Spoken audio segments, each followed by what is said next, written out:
오늘 말씀은 우리 마가복음 13장 말씀입니다. 13장 1절로부터 13절까지 말씀 우리 함께 읽겠습니다. 예수께서 성전에서 나가실 때에 제자 중 하나가 가로되 선생님이여 보소서 이 돌들이 어떠하며 이 건물들이 어떠하니이까. 예수께서 가라사대 내가 이 큰 건물들을 보느냐 돌 하나도 돌 위에 남지 않고 다 무너뜨려지리라 하시니라. 예수께서 감람산에서 성전을 마주 대하여 앉으셨을 때에 베드로와 야고보와 요한과 안드레가 종용히 묻자오되 우리에게 이르소서 어느 때에 이런 일이 있겠사오며 이 모든 일이 이루어지려 할 때에 무슨 징조가 있사오리이까. 예수께서 이르시되 너희가 사람의 미혹을 받지 않도록 주의하라. 많은 사람이 내 이름으로 와서 이르되 내가 그러라 하여 많은 사람을 미혹해 하리라. 난리와 난리 소문을 들을 때에 두려워 말라. 이런 일이 있어야 하되 끝은 아직 아니니라. 민족이 민족을 나라가 나라를 대적하여 일어나겠고 처처에 지진이 있으며 기근이 있으리니 이는 재난의 시작이니라. 너희는 스스로 조심하라. 사람들이 너희를 공회에 넘겨주겠고 너희를 회당에서 매질하겠으며 나를 인하여 너희가 관장들과 임금들 앞에 서리니 이는 저희에게 증거되려 함이니라. 또 복음이 먼저 만국에 전파되어야 할 것이니라. 사람들이 너희를 끌어다가 넘겨줄 때에 무슨 말을 할까 미리 염려치 말라. 무엇이든지 그 시에 너희에게 주시는 그 말을 하라. 말하는 이는 너희가 아니요 성령이시니라. 형제가 형제를, 아비가 자식을 죽는데 내어주며 자식들이 부모를 대적하여 죽게 하리라. 또 너희가 내 이름을 인하여 모든 사람에게 미움을 받을 것이나 나중까지 견디는 자는 구원을 얻으리라. 아멘. 네, 이제 계속해서 그 배경이 6월절입니다. 예수님께서 마지막 예루살렘에 올라가셨죠. 근데 예루살렘에 가면 예루살렘의 성전과 더불어서 그러니까 예루살렘 성전이 있는 거죠. 예루살렘 성전. 예루살렘 성전이 있어요. 근데 사실 이 예루살렘 성전도 우여곡절을 꼭 겪어서 솔로몬 때 지어진 성전은 아닙니다. 그렇죠? 그 말씀드렸듯이 예루살렘 성전은 그 포로 생활을 했잖아요. 그때에 이제 이미 많이 회파되었었죠. 그래서 재건한 것이고 그렇지만 완성된 것은 아니었어요. 항상 이 사람들은 아킬레스건처럼 이렇게 그런 어떤 그 성전에 대한 안타까움과 미련이 남아있죠. 그걸 누가 제일 잘 알았겠습니까? 헤롯이 잘 알았어요. 헤롯이 알고서 또 그 사람은 또 건축에 대해서 깊은 조예가 있었다 이렇게 얘기하기 때문에 예루살렘 성전을 재건하는 일을 합니다. 그래서 예수님 때의 그 성전은 솔로몬 성전이 아니라 바로 헤롯이 재건한 성전을 말씀하는 것이죠. 근데 보니까 어쨌든지 간에 성전의 규모가 어마어마했던 것 같아요. 예, 지금 예루살렘 성전의 서쪽 벽만 남아있다라고 이렇게 얘기하는 거 아니겠어요? 예, 안 가봤기 때문에 모릅니다. 가봐야 하는데, 예, 코로나 사태가 진정되고 나서 어떻게 갈 수 있을지 잘 모르겠습니다. 네, 성지순례에 대해서 계획을 한 번도 잡아본 적이 없기 때문에, 네, 그렇습니다. 예, 갑자기 또 성지순례 얘기가 나오고 그러네요. 그것을 보여주면서 뭐라고 얘기했냐면, 이게 대단하지 않습니까? 네. 46년간이나 지었습니다. 요한복음에 보면 그렇게 나오지 않습니까? 그러니까 예수님께서 뭐라고 말씀하시느냐? 돌 위에 돌 하나도 남지 않고 다 무너질 것이다. 라고 이렇게 이야기를 합니다. 정말 베드로와 요한 이 제자들이 정말 이거 성전 멋있지 않습니까? 얘기했더니 다 무너지리라 이렇게 예수님께서 말씀하시는 거예요. 예수님의 화법을 우리가 보면은 정말 왜 그렇게 말씀하시냐 막 그냥 그래 보기 좋다. 그렇게 얘기하고 나서 그러나 이런 일들이 있을 것이다 이렇게 얘기하면 좋잖아요. 이렇게 생각하는데 예, 그렇게 얘기하셨을지도 모르죠. 그렇지만 성경은 중요한 것만 기록해서 그렇다라고 이렇게 생각을 합니다. 근데 이 성전이라고 하는 것이 중의적인 표현이에요.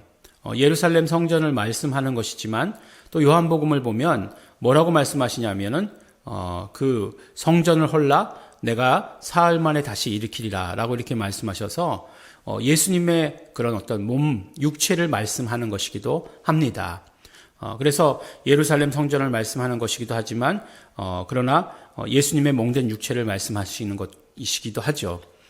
만약에 예루살렘 성전이 예수님 말씀하신 대로 무너지지 않았다면 예수님의 몸된 육체만 말씀하는 것이겠죠. 그렇지만 실제로 AD 70년경에 무너졌죠. 다 무너졌습니다.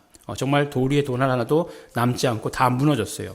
얼마나 흔적이 남지 않았냐면 지금도 그 예루살렘 성전의 위치가 어디인지를 몰라가지고 서로 싸우고 있지 않습니까? 그럴 만큼 완전히 그렇게 돌 위에 돌 하나도 남지 않을 만큼 무너졌다라고 하는 것이죠. 그렇기 때문에 또 이 말씀은 어떤 의미를 갖느냐 하면 바로 세상 끝, 종말을 의미하는, 종말을 암시하는 것이 되기도 한다는 것이에요. 그래서 제자들이 물어보지 않습니까? 이런 일들이 언제 이루어지겠습니까? 이런 일들이 일어날 때 징조는 무엇입니까? 라고 이렇게 물어보게 되는 거죠. 예수님께서 이때다, 저때다 라고 말씀하지 않으시고 뭐라고 말씀하시냐면 분명히 그럴 때가 있을 것인데 너희들은 속지 말아라 라고 이렇게 얘기합니다. 속지 말아라. 사람들이 내 이름으로 와서 자기가 그리스도라고 말할 것이다. 그때에 속지 말아라 라고 이렇게 얘기합니다. 그리스도, 메시아, 기름 부음 받은 자, 내가 그럴 것이다. 이렇게 얘기하는 거죠. 우리가 예수가 그리스도이시기 때문에 예수 그리스도라고 이렇게 얘기하는 거지, 그리스도라고 하는 말은 예수님을 꼭 가리키는 말은 아니에요. 예수 그리스도는 예수의 호칭이죠. 그리스도가 예수다. 이건 아니에요. 그렇지만 그리스도가 예수시죠. 우리는. 분명히 그거는 알고 있어야 됩니다. 그리스도가 예수시라는 믿음을 우리는 갖고 있는 거예요. 분명히 해야 합니다. 그렇기 때문에 다른 사람 그리스도, 요새 자기가 그리스도라고 얘기하는 사람 너무 많아요, 한국에. 잘 몰랐다가 코로나 때문에 많이 밝혀졌죠. 이만희도 자기가 거의 그리스도라고 얘기하는 거죠. 통일교회 문선명도 그렇게 얘기하는 것이고, 또 하나님의 교회, 다 지금 이렇게 얘기하는 것입니다.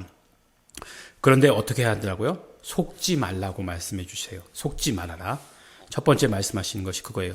그러니까 미혹당하지 말아라. 우리말에 설명하고 있는데 속지 말라는 말씀이죠. 두 번째로 놀라지 말라는 것입니다.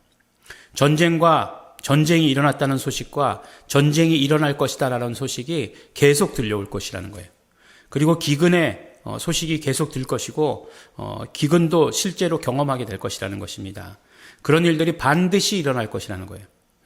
그냥 예수님 다시 오시는 날, 그냥 어떤 세상의 종말이 이런 거 없이 이루어졌으면 좋겠습니다라고 얘기하지만 반드시 일어날 것이라는 거예요. 놀라지 말라는 것입니다.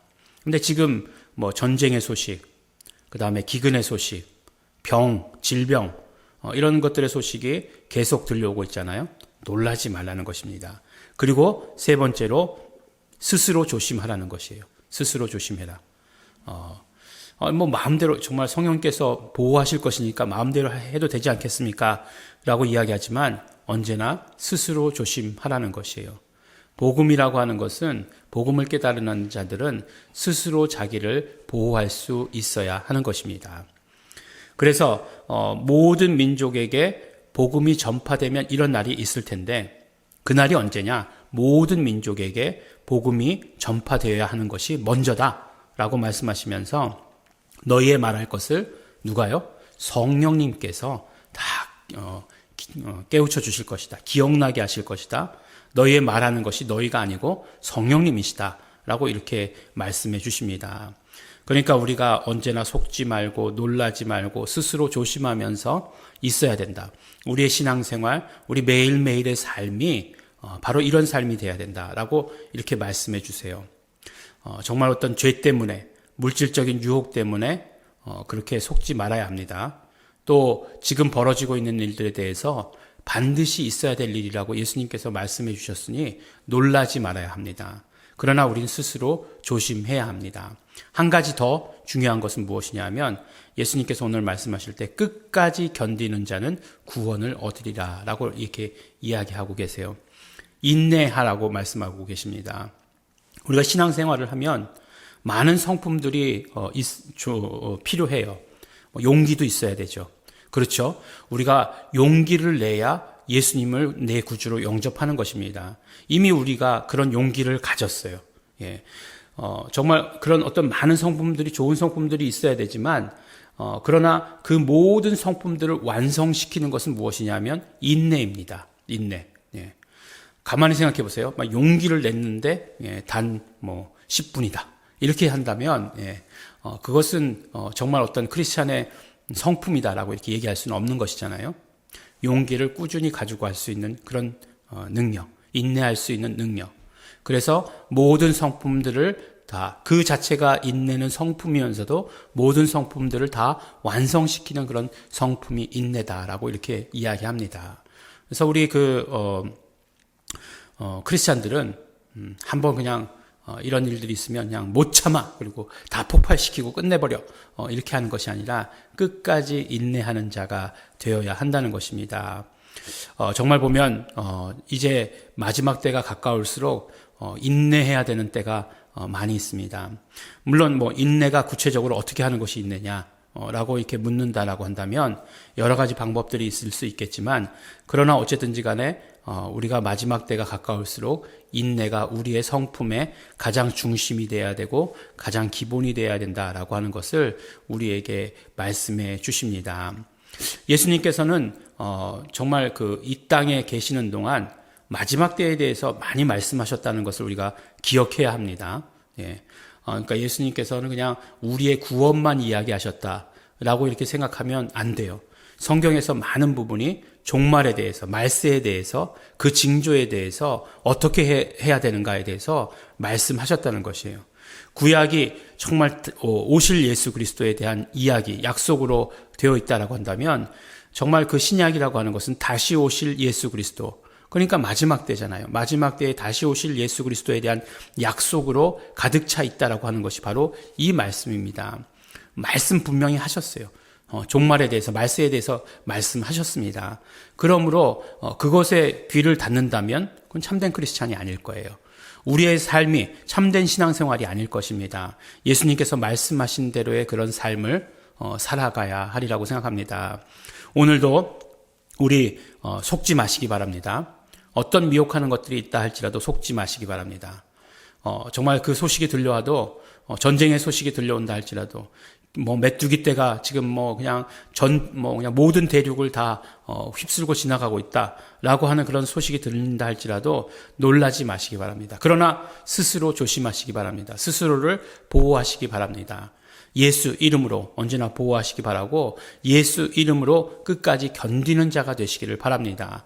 그래서 우리의 모든 구원이, 그리고 우리 모든 우리 이웃의 구원이 함께 이루어지게 되기를 소원합니다. 예수님 다시 오시는 날까지 그렇게 우리는 종말을 예비하면서, 마지막을 예비하면서 살라고 우리에게 오늘 말씀해 주십니다. 이 말씀이 그대로 우리의 기도 제목이 되기를 소원합니다. 성령님으로 충만케 하여 주시옵소서. 언제나 성령님께 민감하게 하여 주셔서 속지 않게 하여 주시옵시고, 정말 놀라지 않게 해주시고 스스로 정말 보호할 수 있도록 되기를 원합니다. 성령님 언제나 우리 입술에 말할 것을 주시옵소서. 성령님, 우리가 인내할 수 있도록 되기를 소원합니다. 우리 정말 소원하시면서, 결단하시면서, 감사하시면서, 예수의 피를 의지해서 회개하시면서 다 같이 통성으로 우리 함께 기도하시겠습니다.